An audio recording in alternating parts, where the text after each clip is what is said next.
देख रहे हैं आप लोग कितने सारे छात्र यहाँ पर हैं। हम इतनी साल मेहनत कर रहे हैं, फिर भी हमें उसमें यही ट्रांसपेरेंसी नहीं है कि हमारा पेपर होगा कि नहीं होगा, तो हमें क्लैरिफिकेशन दीजिए ना। मनु भाई, हम कहाँ जाएंगे? मध्यम वाले लोग हैं, हमें भी डीएसपी बनना है, हमें भी एसडीएम बनना है। आप क्यों 4-5 करोड़ में सीटें बेच रहे हैं? और ऊपर से आप एक बात बताइए, आज जिसने लाठी खाई है बेटी ने वहाँ पर, वो हॉस्पिटल में जाएगी 1 महीना तो 2 महीना उसको रिकवर करने में लगेगा, और आप एग्जाम की डेट दे रहे हो, आज एडमिट कार्ड इशू कर रहे हो हम लोगों को। फॉर्म रीओपन, डेट एक्सटेंड, सारे लोगों को सही मौका मिले, किसी का हक छीनना नहीं चाहिए। पटना में हमारे जो मित्र हैं, लाठीचार्ज हुआ है, कई को चोटें आई हैं, हॉस्पिटल्स गए हैं। वो अहिंसात्मक आंदोलन कर रहे हैं और पुलिस हिंसात्मक रवैया अपना रही है।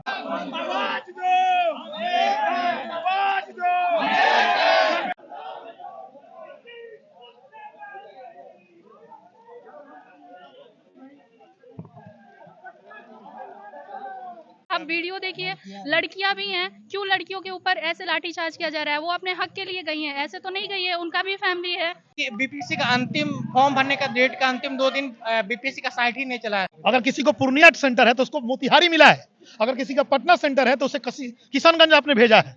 तो कहीं ना कोई दिल्ली का बच्चा है, कोई मधुबनी का बच्चा है तो उसे गोपालगंज भेजा है आपने। 17 घंटे बाथरूम में लिया कि मुझे भी रखा था, पेशाब घर में मुझे भी रखा था। डरने वाले हम लोग नहीं हैं।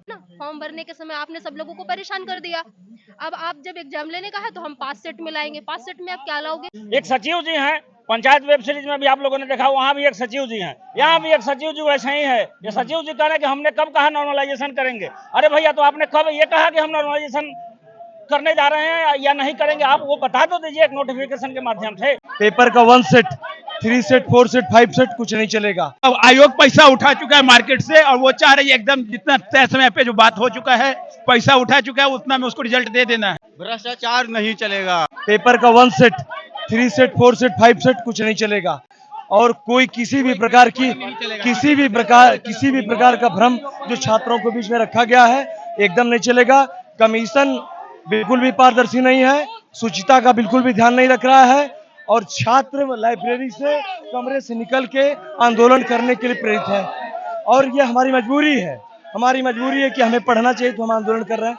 कमीशन की कोई भी चीज, कोई भी बात, उनके कोई भी नियम, विशेषतः परीक्षा को लेके जरा सा भी पारदर्शी नहीं है, ना स्पष्ट है, सब लीपापोती चल रही है। एडमिट कार्ड भी आ गया है, आपको लगता है कि बीपीएससी आपकी बात को मानेगा? ये एडमिट कार्ड नहीं है, भ्रष्टाचार का कार्ड है, ठीक है। और आयोग पैसा उठा चुका है मार्केट से, और वो चाह रही है एकदम जितना तय समय पे जो बात हो चुका है, पैसा उठा चुका है, उतना में उसको रिजल्ट दे देना है। हमारी मांगे नॉर्मलाइजेशन नहीं होगा। बीपीएससी इतना हड़बड़ी में क्यों है? साइट रीओपन होना चाहिए। नहीं तो आप ही सोचिए, जब 200 सीट आती थी तब 5 लाख फॉर्म गिरता था, अभी 2000 सीट है फिर भी 5 लाख फॉर्म नहीं गिरा है। वो साइट को जानबूझ के स्लो किया गया है। साइट रीओपन होना चाहिए, सभी को मौका मिलना चाहिए, एडिट का ऑप्शन आना चाहिए। यही हम लोग का मांग है। नॉर्मलाइजेशन नहीं चलेगा, भ्रष्टाचार बंद होगा। जी बिल्कुल मानना होगा आयोग का हमारी बात, क्योंकि हम लोग की मांग बिल्कुल जायज है। अटेंडम ऑल ऑफ सडन आयोग तब तक चुप्पी साधे हुए नॉर्मलाइजेशन के मुद्दे पर उतनी काफी समय से, और जब आनन फानन में हम लोगों ने प्रोटेस्ट की मांग किया, नॉर्मलाइजेशन के लिए बात किया, तब आयोग ने अचानक से एडमिट कार्ड जारी करके बच्चों को डिवाइड कर दिया है। आयोग ने पहले बोला था कि बच्चों के साथ मीटिंग करेगा 15 नवंबर को, वो नहीं हुआ। आयोग में कुछ सरकारी प्राइवेट टीचर जाते हैं और अपना बात मंगवाने के लिए वो लोग अपने तरीके से आयोग को मोटिवेट करते हैं और नॉर्मलाइजेशन के लिए बात करते हैं, लेकिन बच्चों को नहीं सुना जा रहा है। अभी हम लोगों को मांग यही है कि नॉर्मलाइजेशन को हर हाल में खत्म करना होगा। 1 डे 1 शिफ्ट 1 पेपर का एग्जाम चाहिए, फेयर एग्जाम चाहिए, और फॉर्म को भी रीओपन करना चाहिए, क्योंकि 93,000 स्टूडेंट ने फॉर्म अभी तक फिल अप नहीं किए हैं। उनके लिए भी हम लोग प्रोटेस्ट कर रहे हैं, और हम लोग को बात बिल्कुल मानना ही पड़ेगा। सर, भ्रष्टाचार नहीं चलेगा, नॉर्मलाइजेशन बंद करना चाहिए। क्या डिमांड है आपकी सरकार से? सरकार से डिमांड ये है कि नॉर्मलाइजेशन नहीं होना चाहिए, उसमें मेहनती करने वाले लड़के सभी पीछे हो जाएंगे, और जो मेहनत नहीं करते हैं, मेहनत से भागते हैं, उनका सिलेक्शन होने का चांसेस ज़्यादा है। इसलिए सरकार से आग्रह है कि जल्द से जल्द, जितना जल्दी हो सके, नॉर्मलाइजेशन का एक नोटिफिकेशन ला के इसे बंद कर दिया जाए, क्योंकि हम लोग सब परेशान हैं, 5-10 दिन से पढ़ नहीं पा रहे हैं। हम लोग बस यही सोच रहे हैं कि नॉर्मलाइजेशन होगा, क्या होगा, नहीं होगा। हम लोग का पढ़ाई पिछले 10 दिन से हो ही नहीं पा रहा, ना रिवाइज कर पा रहे हैं। अब बताइए, 1 हफ्ते के बाद एग्जाम है, बहुत परेशान है। मतलब फॉर्म रीओपन, डेट एक्सटेंड, सारे लोगों को सही मौका मिले, किसी का हक छीनना नहीं चाहिए।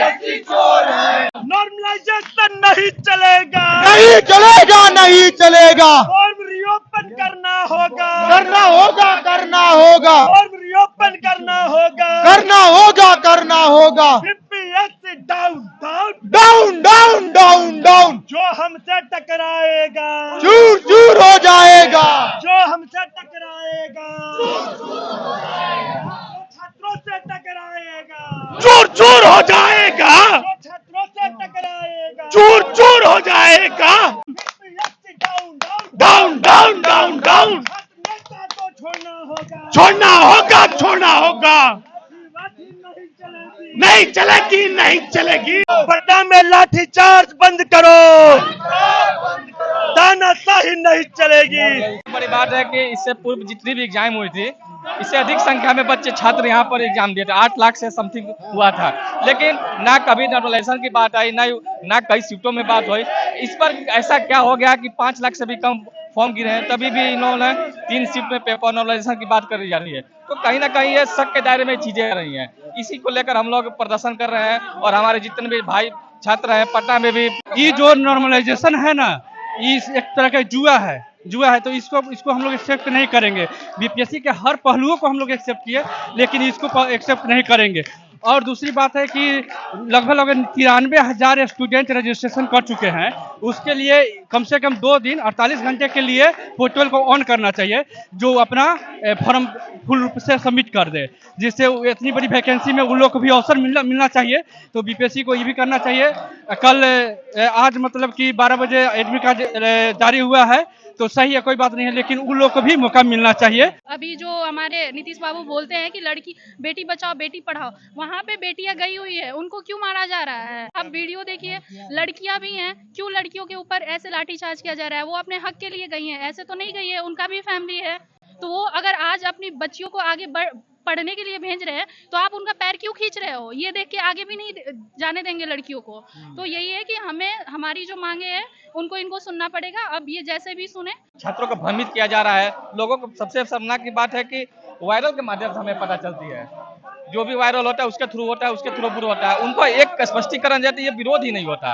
इसी को लेकर हम लोग विरोध कर रहे हैं कि क्लियर करें चीजें कि है कि नहीं है। कभी उन्होंने कहा रहे 3 सेटों की बात, कभी नॉर्मलाइजेशन की बात कही जा रही है। तो ये सब भ्रमित करना बंद करें, नॉर्मलाइजेशन को लेकर क्लियर करें, स्पष्टीकरण दें। यहाँ पर छात्रों को भ्रमित करें कि लोग छात्र अपने जाए, अपने घर, अपने लाइब्रेरी में जाकर पढ़ें, आगामी परीक्षाओं की तैयारी करें, डेट निर्धारित करें। और रीओपन की जहाँ तक बात है उसको भी मद्देनजर रखते हुए हम लोग विरोध कर रहे हैं कि कई छात्र यहाँ में छूट रहे हैं सर्वर की वजह से, जिसको भी बीपीएससी को इस पर ध्यान देना चाहिए। फॉर्म रीओपन का मामला है कि बीपीएससी का अंतिम फॉर्म भरने का डेट का अंतिम 2 दिन बीपीएससी का साइट ही नहीं चला है। न ओटी आ रहा था, न ओटीपी आ रहा था, न ऑनलाइन पेमेंट हो पा रहा था। तो बहुत सारा लड़का जो रजिस्ट्रेशन कर लिया करीब 90,000, उसको फॉर्म भरने का मौका नहीं मिल पाया है। तो वो लोग फिर से मांग कर रहा है कि साइट रीओपन होना चाहिए बीपीएससी का और वो लोग फिर से फॉर्म भरे अपना। नो नॉर्मलाइजेशन, एक शिफ्ट में एग्जाम होना चाहिए, एक पेपर होना चाहिए। ये ना कहीं से विधिक होगा, ना वैध होगा, ये ना तर्कसंगत भी होगा। बीपीएससी की जो कमी है, सबसे बड़ी उसकी कमी है कि वो स्पष्टीकरण नहीं दिया है कि अभी तक कि नॉर्मलाइजेशन होगा कि नहीं होगा। याद होगा कि वो 5 पेपर छपवा रहा है, 5 पेपर की खबर आई है। एडमिट कार्ड भी जारी हो गया। एडमिट कार्ड जारी करने के पीछे सिर्फ एक कारण है कि बच्चों का आंदोलन तोड़ दे, वो कमजोर कर दे। जब तक कार्ड को लाने की उनका कुछ तो विचार रहा होगा। नहीं, विचार क्या रहा है? बीपीएससी चाहता है कि 6 तारीख को आंदोलन की खबर थी उसको कि 6 को बड़ा विरोध हो रहा है पटना से लेकर दिल्ली में, और ये पटना से लेकर दिल्ली तक का जो विरोध है उसके पीछे यही कारण था कि एडमिट कार्ड जारी करो, ताकि बच्चे सब छोड़कर इसी में लग जाए कि क्या होने वाला है। मतलब आपका कहना है उनको पता था पहले से? सबसे बीपीएससी को सब पता है, और बीपीएससी अपने अस्पष्टीकरण, जब तक वो दूरदर्शिता नहीं बरतेगी, जब तक वो ये क्लियर नहीं करेगी कि नॉर्मलाइजेशन को रोका जाए, क्योंकि अभी तक डर है, हो सकता है कि नॉर्मलाइजेशन को लेकर 5 पेपर बनाया है, जैसे ही अलग अलग पेपर होगा, एक साथ कई हजार लाखों बच्चों का भविष्य खतरे में चला जाएगा। तो पहला काम ये करना चाहिए कि एक स्पष्टीकरण जारी करे बीपीएससी। दूसरी बात, 4 लाख से ज्यादा बच्चों ने फॉर्म भरा है, 80,000 बच्चे ऐसे हैं जिन्होंने सिर्फ उनके लिए उनका फॉर्म लास्ट में भरा नहीं गया। तुम ऐसा क्यों बनाए हो सिस्टम भाई? बीपीएससी ने ऐसा क्यों वेबसाइट बनाया है कि तुम फॉर्म लास्ट तक खुल नहीं रहा है? सबसे ज्यादा कठिनाई, सबसे ज्यादा प्रॉब्लम बच्चों को तब आया फॉर्म भरने के वक्त में। क्यों नहीं यूपीएससी से ट्रेनिंग लेते हो तुम? क्यों नहीं यूपीएससी से ट्रेनिंग लेते हो सीखने के लिए? यूपीपीसीएस से क्यों नहीं ट्रेनिंग लेते हो सीखने के लिए? क्यों तुम्हारा फॉर्म जो भरने का तरीका है वो आसान क्यों नहीं है? आपको पता होना चाहिए कि गोपालगंज का कोई छात्र है तो उसका सेंटर कटिहार मिला है, और अगर किसी को अगर ज्योग्राफिकल मैप पता हो तो इस बात का अंदाजा होगा कि कितना दूर है गोपालगंज से कटिहार जाना। अगर किसी को पूर्णिया सेंटर है तो उसको मोतिहारी मिला है, अगर किसी का पटना सेंटर है तो उसे किशनगंज आपने भेजा है। तो कहीं ना कोई दिल्ली का बच्चा है, कोई मधुबनी का बच्चा है तो उसे गोपालगंज भेजा है आपने। मनु भाई जी को तो ये सोचना चाहिए कि इनके पहले अतुल शर्मा ना, अतुल प्रसाद ने जो काम किया वहां बीपीएससी के चेयरपर्सन ने दिखाया तो दम। सबका सेंटर उसके प्रमंडल में हुआ करता था। अगर दिल्ली का कोई बच्चा जा रहा है तो लड़कियां जा रही हैं तो उसका सेंटर पटना मिलता था। आज आपने तमाशा बना के रख दिया। आज आपने बिहार जैसे गरीब राज्य को, उत्तर प्रदेश जैसे गरीब राज्य के बच्चे या पूरे हिंदुस्तान के बच्चे जो बिहार जा रहे हैं उनको आप कहीं खगड़िया भेज दिया, कहीं आपने पूर्णिया भेज दिया। चलो मुझे खगड़िया, पूर्णिया और किशनगंज से मतलब नहीं है, लेकिन सवाल है कि आप 400-500 किलोमीटर दूर क्यों भेजेंगे? ये कौन सा राइट्स है आपको? सरकार यही चाहती है कि आंदोलन हमारा कमजोर पड़े। मैं उनसे यही अपील करूंगी, उनसे सबसे यही प्रार्थना है कि आप लोग जैसे आंदोलन अभी तक इतना अच्छा रहा है इसी को आगे भी ऐसे ही रखें, ऐसे कमजोर ना पड़ने दें। जैसे सरकार का हिंसात्मक रवैया देख के आप अपने आंदोलन को कमजोर ना करें। इस नॉर्मलाइजेशन पे हम एग्जाम देने भी जाते हैं तो ये कोई ट्रांसपेरेंसी तो है नहीं कि हमेशा की तरह का नॉर्मलाइजेशन लागू नहीं है तो हम कम से कम पहले खुद को जांच सकते थे कि हमारे इतने क्वेश्चन सही हो रहे हैं, हमारा चांसेस हैं कि नहीं है प्री क्वालिफाई के। अगर ऐसे नॉर्मलाइजेशन लागू होगा तो हमारे पास पढ़ने का कोई फायदा ही नहीं है ना। आप बताइए, हम इतनी साल मेहनत कर रहे हैं फिर भी हमें उसमें यही ट्रांसपेरेंसी नहीं है कि हमारा पेपर होगा कि नहीं होगा, तो हमें क्लैरिफिकेशन दीजिए ना कि आप नॉर्मलाइजेशन लागू नहीं हो रहा है। बस मैं भी यही कहना चाहती हूँ कि नॉर्मलाइजेशन को हटाया जाए और आयोग को ये बात माननी पड़ेगी, क्योंकि हम लोग को सबसे पहली बात है कि तैयारी करने के दरमियान हम लोग को ये भी तो पता होना चाहिए ना कि मेंस के लिए एलिजिबल है कि नहीं है। आप नॉर्मलाइजेशन में क्या कर रहे हो, कितनी कट ऑफ जारी कर रहे हो, क्या नहीं कर रहे हो, वो हम लोग को कुछ पता नहीं है। तो ये इनको आयोग ऐसा सोच रहे हैं कि ये प्रोटेस्ट कर रहे हैं, हम लोग अहिंसा मतलब हिंसा इन लोगों पे करते हैं, है ना, मार धाड़ कर रहे हैं, तो ये सब हम लोग डरने वाले हैं। डरने वाले नहीं है। जैसा यूपी सरकार आयोग है, एक दिन एग्जाम करवा रही है ना, एक सेट करवा रही है, तो आप लोग वैसा भी करो ना। 69th में माननीय अतुल सर ने जो हम लोगों के लिए जो सुविधा व्यवस्था जो लाया था उन लोगों ने, तो वो आप क्यों नहीं ला रहे हो? आप हर बार बिहार में क्या है, कुछ भी आप करते हो, है ना। फॉर्म भरने के समय आपने सब लोगों को परेशान कर दिया। अब आप जब एग्जाम लेने का है तो हम 5 सेट में लाएंगे। 5 सेट में आप क्या लाओगे, कौन सी कलर के लाओगे, वो तो हमें नहीं पता है। अब कैसे नॉर्मलाइजेशन करोगे? ये सब चीजों को लेकर के हम लोग प्रोटेस्ट कर रहे हैं। एक सचिव जी हैं, पंचायत वेब सीरीज में भी आप लोगों ने देखा, वहाँ भी एक सचिव जी हैं, यहाँ भी एक सचिव जी वैसे ही है। ये सचिव जी कह रहे हैं कि हमने कब कहा नॉर्मलाइजेशन करेंगे। अरे भैया, तो आपने कब ये कहा कि हम नॉर्मलाइजेशन करने जा रहे हैं या नहीं करेंगे? आप वो बता तो दीजिए एक नोटिफिकेशन के माध्यम से। आप एक बीपीएससी के लेटर हेड पर आप एक जारी कर दीजिए। आप मीडिया में आकर के स्टेटमेंट दे रहे हैं, हम कैसे आप पर भरोसा करें? क्योंकि आपका वकील तो पटना हाई कोर्ट में झूठ बोल रहा है। तो हाथी ने चिड़िया से पूछा कि तुम्हारे इस चोंच के पानी से जंगल का आग बुझेगा क्या? तो चिड़िया ने कहा था कि जब इतिहास लिखा जाएगा तो इतिहास में मैं आग बुझाने वालों में गिनी जाऊंगी, आग लगाने वालों में नहीं। तो यहाँ जितने लोग खड़े हैं, आप लोगों को मैं बधाई देना चाहता हूं कि बीपीएससी का जब जब इतिहास लिखा जाएगा तो ये लिखा जाएगा कि आप सड़क पर खड़े थे, मजबूती के साथ लोहा ले रहे थे इस तानाशाही सरकार के खिलाफ। देश का भविष्य सड़कों पे चक्कर काट रहा है। अब बेटी पढ़ाओ बेटी बचाओ का नारा देने वाली अलायंस की बिहार की सरकार बेटियों पे, हमारी महिला अभ्यर्थी बीपीएससी की महिला अभ्यर्थियों पे लाठियां बरसा रही हैं, हाथ की हड्डियां तोड़ी गई हैं, पैरों पे थाई पे मार मार के फाड़ दिए हैं। हमारे छात्र नेता, प्रतियोगी छात्र नेता दिलीप भाई को बुरी तरह से मारा है, वेंटिलेटर पे हैं, वो लेटे हुए हैं। बच्चे, आंदोलन को कुचलने का, आंदोलन को दबाने का पूरा सुनियोजित प्लान चल रहा है, टुकड़ों में चल रहा है। अभी उत्तर प्रदेश सरकार को हमने अपने आंदोलन और अपने संगठन से उनको झुकाया था, डिटेन किया था, मुझे भी डिटेन किया था, 17 घंटे बाथरूम में ले आके मुझे भी रखा था, पेशाब घर में मुझे भी रखा था। डरने वाले हम लोग नहीं हैं। लाइब्रेरी कमरे में हम लोग पढ़ने वाले हैं और एग्जाम को अपने शर्त पे देने वाले हैं, आपके शर्त में और आपके हम जुमले में नहीं आने वाले हैं। नॉर्मलाइजेशन प्रक्रिया पूरी फेल है। मानविकी की विषयों के लिए ये एकदम, इसका कोई मूल्यांकन ही नहीं कर सकता। ये कोई एसएससी का, कोई मैथ्स का, कोई प्रोबेबिलिटी का, कोई इंग्लिश का, कोई रीजनिंग का सिलेबस नहीं है जिसका कोई और छोर हो। तो इसकी आसान और इसकी कठिनाई पे आप कोई मूल्यांकन ही नहीं कर सकते, इसलिए पूरी प्रक्रिया खारिज करिए। 3 सेट का पेपर, 4 सेट का पेपर, ये जो सब चल रहा है चोचलेबाजी सब बंद करिए। प्रक्रिया पूर्व, एग्जाम पूर्व की प्रक्रियाओं पे होना चाहिए जैसे चलता आया। तमाम परीक्षा की विसंगतियों को खत्म करके समस्या का निस्तारण करिए। और फार्म रीओपन के लिए जो 1 लाख लड़के पेंडिंग में है, किसी की फीस पड़ी हुई है, कोई रजिस्ट्रेशन करके छोड़ा है, ये तुरंत उनके कोई लास्ट अटेम्प्ट में है, कोई लास्ट अटेम्प्ट में, अगली बार हो सकता है कि वो बाहर हो जाए, तो इसलिए उसको मौका मिलना चाहिए, उसका राइट है ये। और ये लगातार ये उसका राइट है। फार्म रीओपन तुरंत करिए, ये बहुत बड़ा मुद्दा है। माननीय तमाम इसको हम लोग लगातार इसको उठा रहे हैं। एक चीज, आप नोटिस जब हो रहा तब आप दे रहे हो, पूरा काम आप एकदम फूक फूक के काम कर रहे हो, छात्रों को बांटने का, तरीके से अपना काम करने का। आप ऊपर से आरोप लगा दे रहे हो कि उपद्रवी हैं, इनको पढ़ाई लिखाई से कोई मतलब नहीं है। इतनी बड़ी तादाद में लड़के सुबह से सड़कों पे हैं, लगातार एग्जाम है, किसको शौक पड़ी आंदोलन करने की, आंदोलन और नेता बनना रहता तो 20 साल की उम्र में कोई पार्टी पकड़ता और कहीं का MP MLA होता। यहाँ मुखर्जी नगर नेहरू बिहार में क्या घिस रहा होता बताओ। 5-6 दिन बाद एग्जाम हम लोगों का है, सबका सेंटर एक तो उलट दिया है, जो नॉर्थ बिहार के उनको साउथ बिहार भेजा है, साउथ बिहार वाले को नॉर्थ बिहार भेजा है। टिकट नहीं मिलेगा, दिल्ली से लोग कैसे जाएंगे? बहुत सारे लोग जॉब करते हैं, बहुत सारे लोग प्रिपरेशन दिल्ली में रह के कर रहे हैं। दूसरी बात है कि यहाँ पर हम लोग का लाइब्रेरी में होना चाहिए था। अब जो हम लोग सड़कों पर हैं, इतने कम टेन्योर में आप 7 दिन 8 दिन पहले एडमिट कार्ड निकालते हैं, ये लीगल है कहीं से? अब 7 दिन में दिल्ली से टिकट लोगे, एग्जाम देने जाओगे, ठंड के टाइम में आप सेंटर दिए हो 400 किलोमीटर दूर।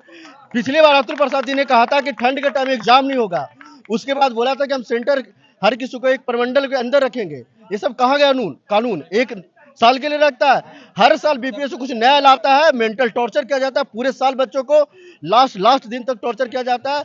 सर्वर डाउन था 4 दिन, इन्होंने बच्चों को बोला नॉन सीरियस है बच्चे, इन्होंने एग्जाम की डेट नहीं बढ़ाई, तब से ही बच्चा बोल रहा है कि आप एग्जाम की डेट रीओपन करो, फॉर्म की रीओपन करो, नहीं बढ़ा रहे। दूसरा पॉइंट इन लोगों ने क्या किया, आपको जब नॉर्मलाइजेशन की बात आ गई तो आप सिर्फ एक नोटिस देकर इशू कर बोल सकते थे कि भाई आप इशू कर दीजिए एक नोटिस, बच्चा फ्री हो जाता। आपने बच्चों के दिमाग में मेंटल प्रेशर घेरा। हम 25 दिन से परेशान है, पूरा दिन यूट्यूब देख रहे हैं कि क्या हो रहा है। तीसरी बात, इन लोगों ने 6 दिन पहले एडमिट कार्ड निकाला है, जो बच्चा दिल्ली में बैठा है और दिल्ली से जाना है। ऊपर से आपने ये तो है नहीं कि पटना में आप सेंटर दे रहे हो, आप तो कहीं पर भी सेंटर फेंक दोगे। सर्दी का दिन है, ट्रेन लेट चलती है, ऊपर से आधा यहाँ बिहार की ट्रेनों का आपको हाल भी पता है, टिकट नहीं मिलती है, बच्चा जाएगा कैसे? आप लोग तो चाहते ही नहीं हम लोग पेपर दे, तो आप लोग कैसे बोल सकते हो कि बच्चा नॉन सीरियस है? आप नॉन सीरियस है और ऊपर से आप हम लोगों को, बेटियों को पिटवा रहे हो। आप बात करते हो विमेन एम्पावरमेंट की, आप बेटी बचाओ बेटी पढ़ाओ की बात करते हो, लाठी चार्ज करवा रहे हो। हम पढ़ेंगे कैसे भाई? आप हम लोगों को, बेटियों को पिटवा रहे हो। आप बात करते हो विमेन एम्पावरमेंट की, आप बेटी बचाओ बेटी पढ़ाओ की बात करते हो, लाठी चार्ज करवा रहे हो। हम पढ़ेंगे कैसे भाई? तो मेरी उन पुलिस भाइयों से रिक्वेस्ट है कि प्लीज लाठी चार्ज ना करिए, बच्चों को समझिए, उनका समर्थन कीजिए कृपया करके, प्लीज, बस यही रिक्वेस्ट। वापस लेना पड़ेगा, लेना पड़ेगा, मजबूरी से। वो तो अभी तो जान के नहीं ले, क्योंकि वो सीट बेच चुकी है। हमारा आयोग पे भरोसा नहीं है, ये 67 से ही इनकी जो कार्य प्रणाली है उस पर हमें बहुत ज्यादा शक है। किसी एक टीचर को बुला के आप मीटिंग करवा रहे, क्या है वो? एग्जाम वही देगा? बिक रहा है ऐसा छात्रों का लग रहा है। ऐसा सुनने में आ रहा है कि SDM और DYSP की जो सीटें हैं वो लगभग 4 से 5 करोड़ रुपए में बिक रही है। 4 से 5 करोड़ रुपए जो दे रहे हैं वो बिक रहे हैं, जो वो खरीद रहे हैं। बाकी हम लोग, मतलब हम जैसे मध्यम वर्ग वाले लोग कहाँ जाएंगे? मनु भाई, हम कहाँ जाएंगे? मध्यम वाले लोग हैं, हमें भी DSP बनना है, हमें भी SDM बनना है। आप क्यों 4-5 करोड़ में सीटें बेच रहे हैं?